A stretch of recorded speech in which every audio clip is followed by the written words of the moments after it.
தும்மலிகள் தான் இறைவனுடைய பண்பு. அல்லாஹ் தான் உண்டாக்குறான், அதைத்தான் பார்க்கிறோம். அதுக்காக தனியா வரணும் அவசியம் கிடையாது. அதை நீங்க புரிஞ்சு கொள்ளுங்க. அன்பிற்குரிய சகோதரர்களே, ஒரு முக்கியமான தலைப்பில் விவாதம் நடக்கும் பொழுது அதுக்கு தகுதியான தேவையான ஆதாரங்களை வைக்காம சம்பந்தமில்லாத செய்திகளை சொன்னதை நீங்க பார்த்தீங்க. குறிப்பா தஜ்ஜாலுடைய விஷயத்தை எடுத்து சொன்னது கண்டுக்கிறவே இல்லை. அதுக்கு பதில் சொல்ல வேண்டியது சொல்லாம தேவையில்லாத விஷயங்களுக்கு சொல்லிக் கொண்டிருக்கிறார்கள். இருந்தாலும் அங்க நோய், எந்த நோய் இப்ப இருக்கிறது என்பதை இப்ப கண்டுபிடிச்சாச்சு. எதனால இந்த குழப்பம் வருது என்பதை அவங்க வாயிலிருந்து வெளிப்படுத்திட்டாங்க. என்ன நோயின்னு கேட்டா, மனிதர்களுடைய உறுப்புகளை பற்றி பேசினாலும் அல்லாஹ்வுடைய உறுப்புகள் சம்பந்தமா பேசினாலும் இந்த ஒவ்வொரு உறுப்புக்குமே பல நேரங்களில் நேரடி அர்த்தம் வரும், சில நேரத்தில் வேற ஒரு அர்த்தத்துக்கு வரும். மண்டை கணம் பிடிச்ச வேண்டிய ஒரு ஆளை பத்தி சொல்லுவோம், மண்டையை நிறுத்து பார்த்தா ஒரு கிலோ கூட இருக்கும் அர்த்தம் கிடையாது, கர்வத்தை அப்படி சொல்லுவோம். அதே நேரத்தில் தலையை மசகு செய்யுங்க அப்படின்னு சொல்லும் போது அந்த கர்வம் அர்த்தம் செய்ய மாட்டோம். தலைக்கு தலைன்னு தான் என்ன செய்வோம், தலையை வெட்டிடுவேன் அப்படிம்போம். அதுக்கு தலைன்னு தான் என்ன செய்வோம், அர்த்தம் செய்வோம். தலகால் புரியாம நடக்கிறாங்க போது அந்த அர்த்தம் செய்ய மாட்டோம். அந்த தலைங்கிற அந்த வார்த்தையை கூட மனிதனுக்கு பயன்படுத்தும் பொழுது கூட சில நேரங்களில் தலைங்கிற அர்த்தம் வரும், சில நேரங்களில் வேற ஒரு அர்த்தமும் அது வரும். கைன்னு எடுத்துக்கொண்டாலும் அல்லாவுக்கு மட்டும் இல்ல, மனுஷனுக்கு பயன்படுத்தினாலும் சில நேரத்தில் அவன் கை நீளம் அப்படிம்போம். நீளம் அளந்து பார்த்து நீளமா திருட்டு பயலுக்கு சொல்லுவோம். ஒரு திருடனா இருந்தான்னு சொன்னா அவன் கை நீளுது அப்படின்னு சொல்லுவோம். அதே நேரத்தில் ஒரு அளந்து பார்த்து மீட்டர் வச்சு அளந்துட்டு கை நீளம்னு சொன்னா அதுக்கு நேரடி அர்த்தம் தான். திருட்டு பையில பார்த்து கை நீளம்னு சொன்னா கை நீளம்னு அர்த்தம் கிடையாது. அதே மாதிரி எல்லாத்துக்குமே மூக்குல இருந்து கண்ணுல இருந்து காதுல இருந்து எல்லாத்துக்குமே நேரடியாக கண்ணுங்கிற அர்த்தம் காதுங்கிற அர்த்தமும் இருக்கிறது. வேற ஒரு கருத்தை தருவதற்காக இலக்கியமாக சொல்லக்கூடியதும் இருக்கிறது. இது அல்லாஹ்வுக்கு மட்டும் உரியது அல்ல, எல்லாருக்கும் அந்த மொழிக்கு உரியது. இது அரபு மொழி மட்டுக்கு உரியது மட்டுமல்ல, அனைத்து மொழிக்கும் உரியது. இப்ப அல்லாஹ்வுக்கு கண் இருக்குது அப்படின்னு சொல்லக்கூடிய நாங்க, இவர் எடுத்து வைத்தார்ல சில கண்கள், அந்த வசனம் நாங்க எடுத்து வச்சோமா? அந்த வசனங்கள் நாங்க எடுத்து வைக்கல. அந்த வசனங்களுக்கு கண்காணிப்பு அர்த்தம்னு தெரிஞ்சுதானே நாங்க 10 வருஷத்துக்கு முன்னாடி அந்த தமிழாக்கத்தை கொடுத்திருக்கிறோம்.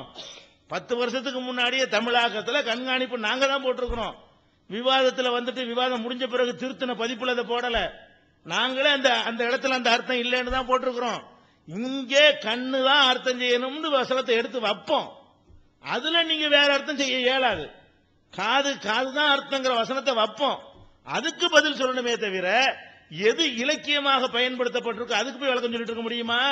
இப்ப கண்ணு வர்றது பூரா கண்காணிப்புன்னு போட்டு விட்டார்கள். அப்ப குர்ஆன்ல உதாரணமா என்ன வருது?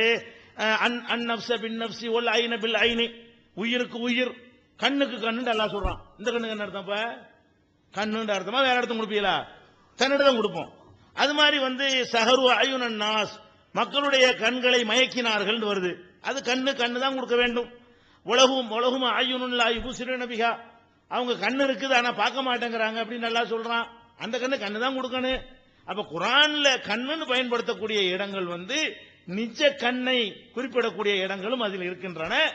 வேற ஒரு கண்காணிப்பு, கவனம், கருத்து என்கிற அர்த்தத்தில் உள்ள கண்ணுங்கிற சொல்லும் இருக்கிறது. இப்ப அந்த மாதிரி உள்ள சொல்லா எடுத்து வைத்துக் கொண்டு இதெல்லாம் நம்ம எடுத்து வச்ச மாதிரி நாங்க இந்த வசனத்தை எல்லாம் காட்டி அல்லாஹ் கண்ணு இருக்குன்னு சொல்லமா? இதை வச்சா நாங்க சொன்னோம்? நாங்க உன்னை வைக்கவே இல்லை. வச்ச ஆதாரத்துக்கு பதில் சொல்லாம வைக்காத ஆதாரத்தை அவரா வச்சுக்கிறார். நாங்க வைக்கவே இல்லை. உங்களுடைய கண்காணிப்பிலே கப்பலை செலுத்துவீராக, இந்த வசனம் அல்லாஹ் கண் இருக்கிறதுக்கு ஆதாரம் நாங்க சொன்னோமா? தஜ்ஜால நாங்க சொன்னதுக்கு பதில காணா. நாங்க எதை சொல்லலையோ எதை சொல்ல மாட்டோமோ, எதுக்கு வேற அர்த்தம் கொடுக்கணும்னு நாங்களே சொல்லி இருக்கிறோமோ அதை எடுத்து கொண்டாந்து வச்சு காட்டுறது நீங்க புரிந்து கொள்ள வேண்டும். அதனால இது புதுசா ஒத்துக்கொண்டோமா? நம்ம என்ன ஒத்துக்கிட்டோம்? இது சம்பந்தமா உங்களுக்கு எங்களுக்கு விவாதம் நடந்து ஒத்துக்கிட்டோமா? இதான யதார்த்தம். ஒத்துக்கிற மேட்டல் என்ன இருக்குங்கிற இதான் யதார்த்தம். எந்த மொழியில பேசுவதாக இருந்தாலும் அந்த சொல்லுக்கு நேரடி அர்த்தம் அதிகமான இடங்களில் வரும். மிகச்சில இடங்கள்ல அது கூட நேரடி அர்த்தம் செய்வதற்கு வழி இல்லாவிட்டால், நேரடி அர்த்தம் செய்வது இடைஞ்சல் வந்தால் வேற ஒரு அர்த்தத்துக்கு மாறுவோம். அந்த அடிப்படையில தான் அவர்களிடத்தில் இறைவன் வந்தான், ஒரு உருவத்தில் வந்தான். நேரடி அர்த்தம் இங்க செய்யலாம், செஞ்சால் இடைஞ்சல் இல்லை, செய்யணும். இதை மாத்துவதற்கு எந்த ஒரு அவசியமும் இல்ல. மாத்தினாதான் குழப்பம் வரும். பண்பில் வந்தான்னு சொன்னா பண்பு எப்படி அவங்க பார்ப்பாங்க, பண்பை மட்டும் பிரிச்சு எப்படி பார்ப்பாங்க அப்படிங்கிற அடிப்படையில் அந்த கேள்வியை கேட்கிறோம். அவர்கள் அறிந்திருக்காத வேறொரு வடிவத்தில் வருவான், அதை கேட்கிறோம். அந்த சாக்கு கால் இருக்குல்ல, என்ன அத்தாட்சின்னு கேட்கிறாங்க, காலுங்கிறாங்க. அப்ப அந்த எதை வச்சு சொன்னாங்க? அல்லாவே குர்ஆன்ல சொன்ன அந்த வசனத்தை வாசித்த அடிப்படையில் சொன்னார்கள். அப்ப இதுல பண்புன்னு அர்த்தம் செஞ்சால் பொருளற்றதாக ரசூல் ஸல்லல்லாஹு அலைஹி வஸல்லம் அவர்கள் அர்த்தம் இல்லாமல் பேசினதாக வந்துரும் என்கிற அடிப்படையில் நம்ம சொல்லி இருக்கிறோம். அதனால நாங்க சொன்னதுக்கு நீங்க பதில் சொல்லுங்க.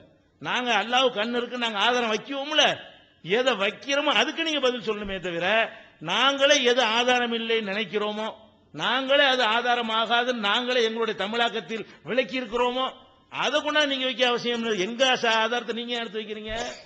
எங்க ஆதாரத்தை நாங்கள வைப்போம், உங்க ஆதாரத்தை நீங்க வைங்க. உங்க கருத்தை நிலைநாட்டுவதற்கு உங்க சைடு ஆதாரத்தை என்ன செய்யணும், நீங்க வைக்கணும் என்பதை நான் என்ன செய்யறேன் இந்த இடத்துல பதிவு பண்ணி கொள்கிறேன். அடுத்து என்னன்னு கேட்டா, விடுபட்ட ஒண்ணு சொல்லிக்கிறேன். அதாவது ஒமா கதருல்லா ஹக்க கதிரிஹி, அல்லாஹ்வை அவர்கள் கண்ணியப்படுத்த வேண்டிய விதத்தில் கண்ணியப்படுத்தல. உருவம் இருக்குன்னு சொல்லிட்டோம்னா அல்லாஹ்வை கண்ணியப்படுத்தலன்னு ஆயிருமா அப்படின்னு ஒரு கருத்தை ஒண்ணு வச்சார். அந்த கருத்தை அந்த வசனம் சொல்லுதா? ஒமா கதருல்லாஹ ஹக்க கதிரிங்கிறது உருவம் இருக்கிறத பத்தி பேசுகிறதா, உருவம் இல்லைங்கிற பத்தி பேசுகிறதா? அதுக்கு பாருங்க, ரசூல் ஸல்லல்லாஹு அலைஹி வஸல்லம் அவங்கள்ட்ட ஒருத்தர் வர்றாரு. ஒருத்தர் என்ன செய்யறாருன்னு கேட்டா, ஒரு யூத பாதிரி வர்றாரு.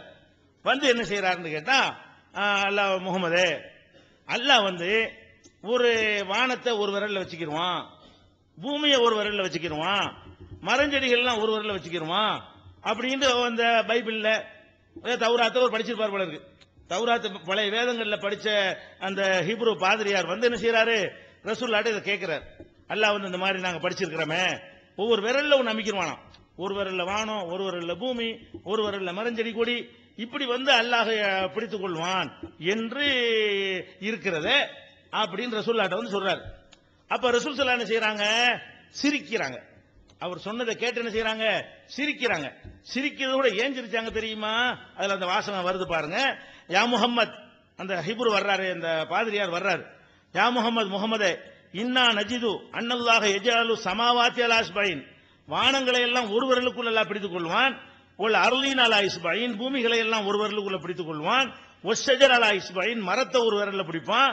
ஒல் மா ஒஸ்தரா அலா இஸ்பைன், தண்ணீரை எல்லாம் ஒரு வடியில பிடிச்சிக்கிடுவான். ஒசாயிரல் ஹலாயிக் அலா இஸ்பைன், எஞ்சிய மத்த எல்லா படைப்புகளையும் அதை ஒரு விரலுக்குள்ள 5 விரலுக்கு அம்பட்டி அமைக்கிடுவான் அப்படின்னு இருக்குதேன்னு அவர் கேட்கிறார்.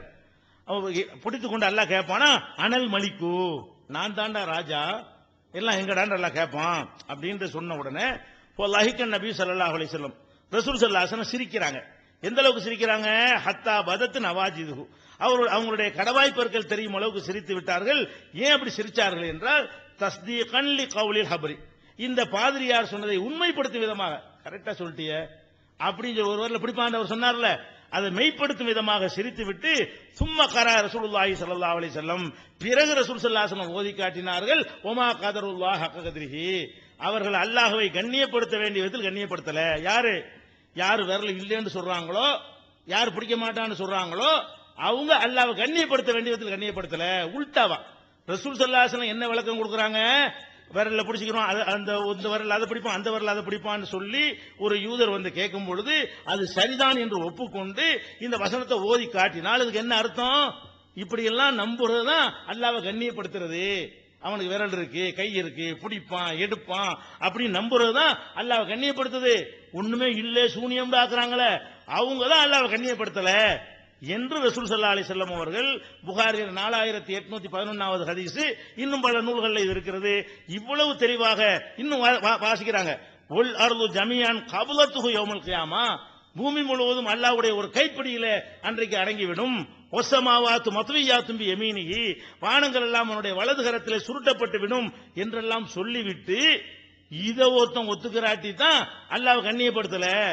அப்ப அந்த வசனம் எதுக்கு ரசூல் ஸல்லல்லாஹு அலைஹி வஸல்லம் விளக்கம் கொடுத்தாங்களோ அதுக்கு மாத்தமா மன இச்சை மாதிரி விளக்கம் கொடுத்துக்கிட்டு உருவம் இருக்குன்னு சொன்னா அவங்க கண்ணியப்படுத்தலையா, இல்லன்னு சொல்றாங்களே அவங்க கண்ணியப்படுத்தலங்கிறாங்க ரசூல் ஸல்லல்லாஹு அலைஹி வஸல்லம்.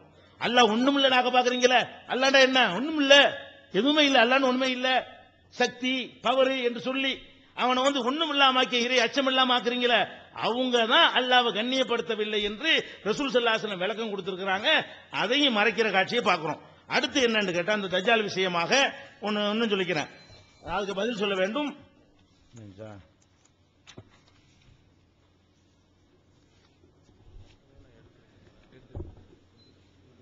இதெல்லாம் எடுத்துருங்க.